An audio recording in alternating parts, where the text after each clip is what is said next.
నేను చనిపోవడం తథ్యం. నేను చనిపోయిన తర్వాత కూడా రామోజీరావు గారు ఏం చేశారో ప్రజలు గుర్తించే విధంగా స్ఫూర్తిదాయకమైన జీవితం చేయాలనేది రామోజీరావు గారి ఆకాంక్ష. ఆ ఆకాంక్ష నెరవేరిందని చెప్పి కూడా నేను మీకు తెలియజేస్తున్నా. ఆయనకు తెలుగు భాష అంటే ఎనలేని అభిమానం, తెలుగు జాతి అంటే ఎనలేని ఆప్యాయత. ఎప్పుడు కూడా తెలుగు జాతి బాగుండాలని, భారతదేశం బాగుండాలని, విలువలతో కూడిన సమాజం ఉండాలని నిరంతరం కోరుకున్న వ్యక్తి రామోజీరావు గారు. ఇప్పుడే కొంతమంది మాట్లాడుతూ చెప్పారు, రాజమౌళి లాంటి వ్యక్తులు కూడా మాట్లాడుతూ ఒక మాట అన్నారు, ఆయన చేయాల్సిందంతా చేశారు, మనమేం చేయాలి? ఈ సందర్భంగా ఆంధ్రప్రదేశ్లో ఉండే, తెలంగాణలో ఉండే తెలుగు వారందరికీ విజ్ఞప్తి చేస్తున్నా, మనం కోరుకునేది తెలుగు జాతికి ఆయన చేసిన సేవల కోసం ఈ వ్యవస్థ చిరస్థాయిగా ఉండాల్సిన అవసరం ఉంది. ఈ లెగసీని కంటిన్యూ చేయాల్సిన అవసరం ఉంది.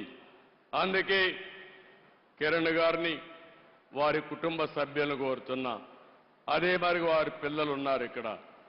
ఆయన స్థాపించిన వ్యవస్థ ఆయన కుటుంబ సభ్యులదే కాదు, 10 కోట్ల తెలుగు ప్రజానికానిది, ఆయన ప్రజల ఆస్తి.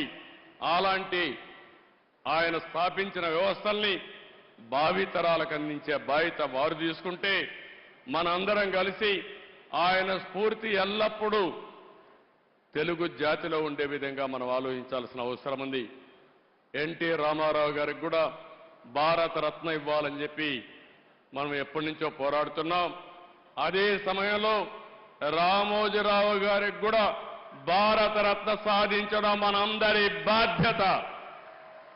ఒక పక్క ఎన్టీ రామారావు గారు, ఒక పక్క రామోజీరావు గారు, ఇద్దరికి ఇద్దరే అలాంటి మహానాయకులకి, యుగ పురుషులకి మనం నివాళులర్పించడం అంటే ఇలాంటి కార్యక్రమంలో భాగస్వాములు కావడమేనని చెప్పి నేను మీకు తెలియజేస్తున్నాను.